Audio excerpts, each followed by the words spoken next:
Okay, hi, my name is Sita Aisyah binti Mazlan and my metric number is 293713. So, I will explain the first one is what is Malaysian economy. Okay, Malaysia economy refers to the economic activity of a Malaysia, which is a country located in Southeast Asia. Okay. As you know, it's a mixed economy, okay, with a large private sector and significant public sector. The economy is based on manufacturing, service, and agriculture. Okay, it is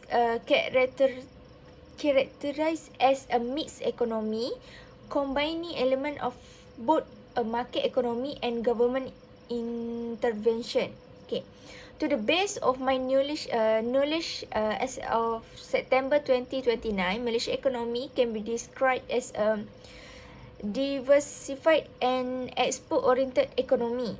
Okay, it has experienced significant growth and transformation over the years, with a focus on industry, service, and trade. Okay. Um, Other than that, we have a few important term related to the Malaysian economy. Which is it has four. Okay, the first one is GDP. GDP is a gross domestic product. GDP is the total value of good and service product in a country in a given year. The second is inflation. Inflation is the rate of price increase in a country. Okay, the third is unemployment, which is the percentage of the labor force that is employed. Okay. Four is a trade deficit. Okay, this is the difference between the value of import and export of a country. Okay, the last one is foreign direct investment, which is we call as FDI. It is investment made by foreign company in a country. Education in Malaysia. Education in Malaysia is overseen by the Ministry of Education Malay, Kementerian Pendidikan. The main legislation governing education is the Education Act 1996, and the education system is divided into preschool education, primary education, secondary education, post-secondary education, and tertiary education. Education in Malaysia. Religious education. Before independence, the education system in Malaysia was divided into two, namely before the colonial period 1400 until 1511, and during the colonial period 1511 until 1957. Before the colonial era, there were two types of education, namely religious education and other education.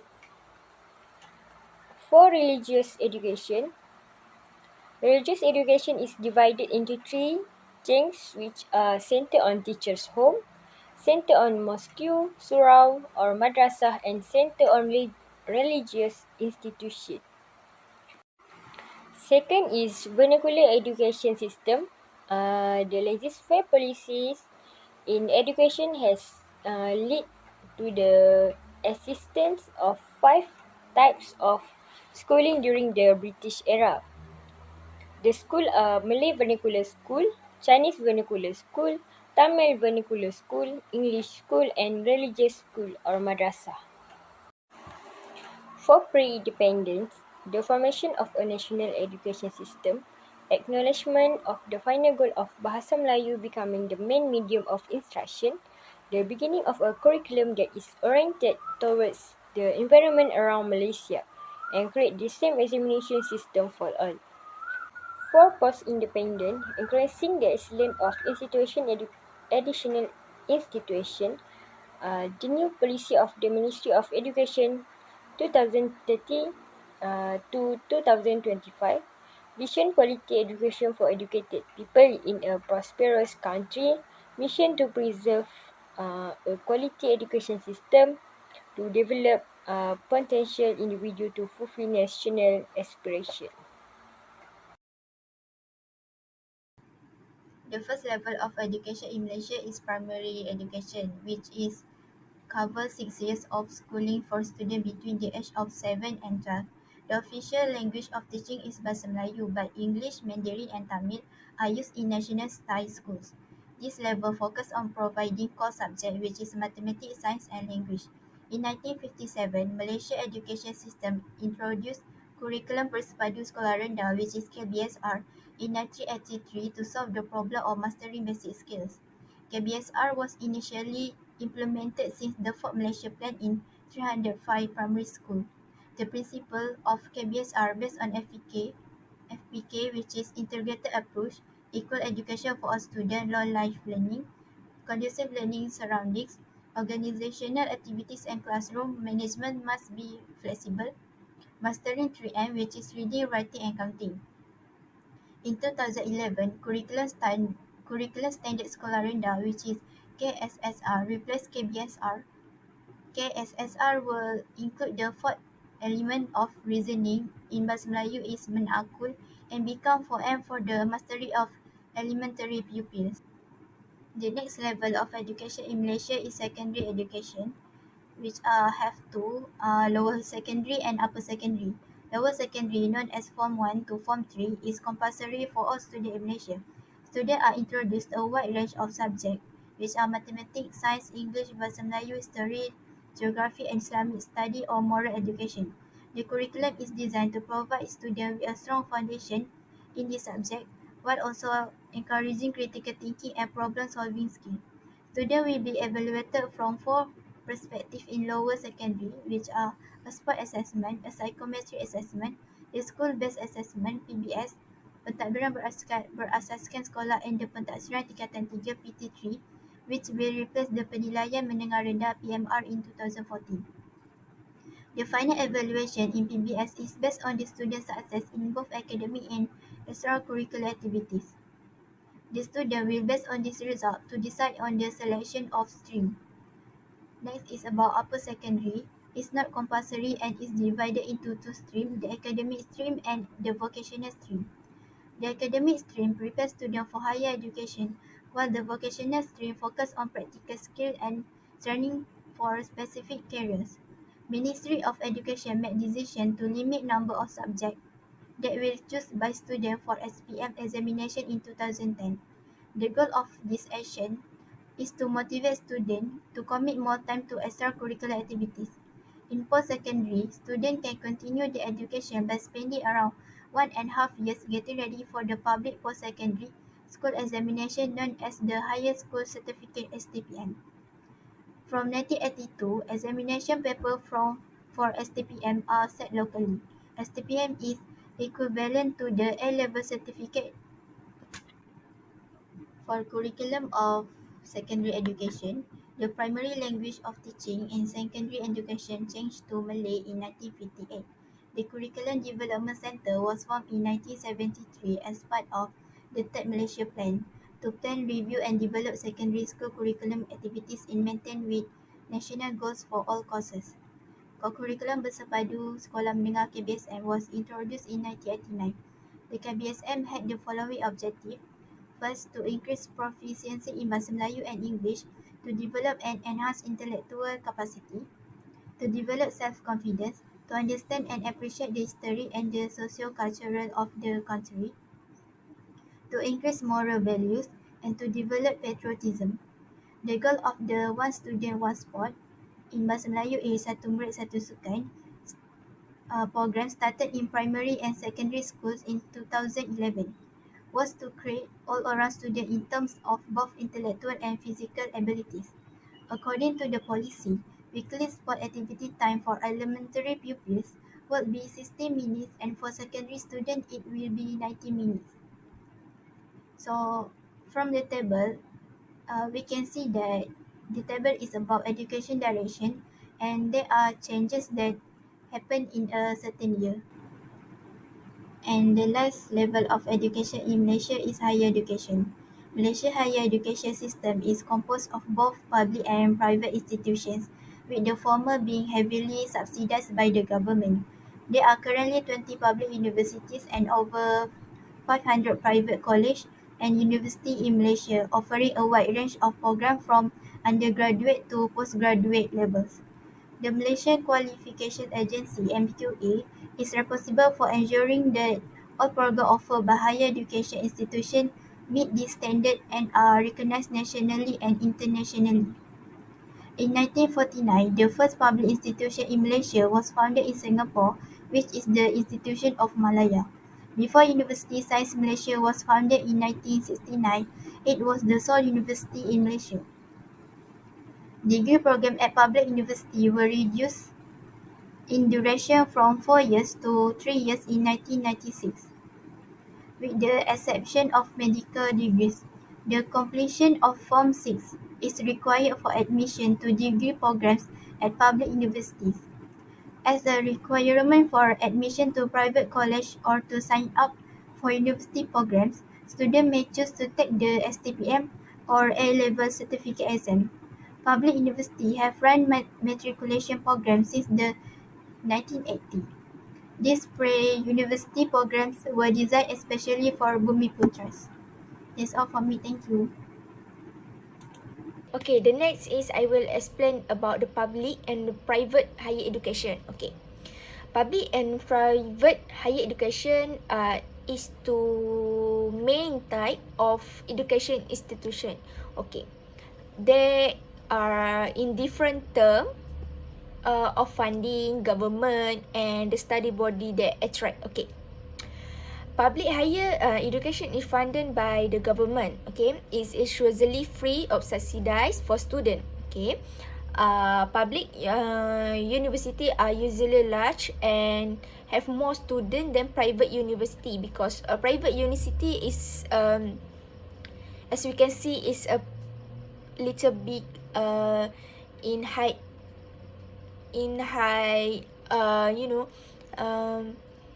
the cost is so high. Okay, they also tend to be more research oriented. Okay, private higher education also is financed by private source such as tuition fees, donation and endowments. Okay, private universities are usually smaller and have a fewer students than public university. They also tend to be more teaching period oriented. Okay, based on the table. Okay, it have a difference between public higher education and also private education based on funding, government, student body, size, cost, and also research focus. Okay, the next is I will explain about the difference between public and private higher education. Okay, in public higher education versus private higher education in funding. Okay, in public higher education for funding, public university are funding primarily by the government through public fund, including tax revenue and budget allocation. This funding allow public institution to offer education to subsidize or lower tuition fees compared to private institution. Okay, in private higher education, funding is private university rely on diverse funding source, including tuition free, endowment, donation, research grant, and partnership with industry. Okay, they generally operate as self-handed entities without substantial government support, researching in higher tuition free compared to the public institution. Okay, to end is different. The difference is in public higher education is in government. Okay, they are government. Public university are typically government by the government appointment based on government bodies. They operate under specific regular and policy set by the government. which may influence aspects such as co-curricular, administration, and academic program. In private higher education, often have their own government boards or trusted, which may include academic leaders, industry professional, and other stakeholders. They also have a more flexibility in decision making and can tailor their academic progress and policy to specific market demands and objectives. Okay. Um, Other than that, I just want to talk about private higher education. Okay. Nowadays, there are so many factors contribute to increase for demand for private education, because people nowadays is more knowledge, more success. Okay, there are few reason why they choose for this private higher education, which is the first is limited intake at the public institution or population development, cost option. Okay, because we can use by on our like. Okay.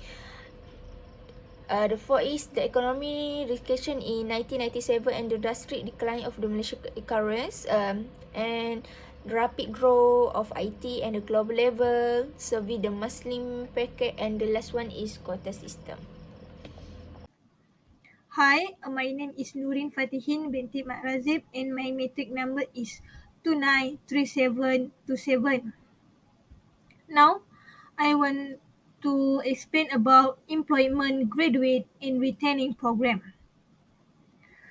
Between 25 until 2010, there was a rise of the number of graduates from 132,226 to 180,139. The issues of employment among recent graduates has been around for some time, talk and it was become worse over time. This is significant in case from 37.4% in just 5 years. This table is about percentage of employment for retiring education graduate 95 until 2012. This is top reason for employment among graduate in Malaysia. The first is communication skill. A company believe that high-skilled graduates are fluent in English communication and we will work more effective within the organization to improve productivity. The next is soft skill. In Malaysia, soft skills are more important. The current job market prefers someone has additional skill and soft skill. Formal education does not teach the acceptance of soft skill, but it depends on the business itself graduate who try or participate in a variety of work and study skill. Self-confident attitude will gain knowledge and skill of the graduate into a work area. The next is choosing work. Graduate do not seize the business opportunity that exists to encourage. This is because graduates still looking for the suitable job and promising earning commensurate with their academic qualification process. The next is experience. Someone who wants to get a job must have a work experience. Many employees, particularly in the private sector, are more likely to prioritize the candidate have a experience of the work against high qualified graduate but experience only in theory. attitude of employers who prefer this experience cause many employer graduates. The new graduates are not given the opportunity to try out as many employers agree they do not want to encourage any loss due to the lack of experience of employee. The next is lack of industry training. The lack of industry training provide the public education institute in the collaboration with this company or not government organization do not have the graduate to face the challenge of industry. Their graduate do not get early exposure access with the job prospect and do not meet the standard set by outside world.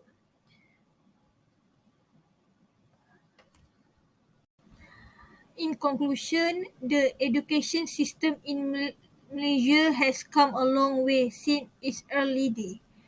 In the 1970s and 1980s, the focus was on consolidating the education system and narrowing the education gap among race.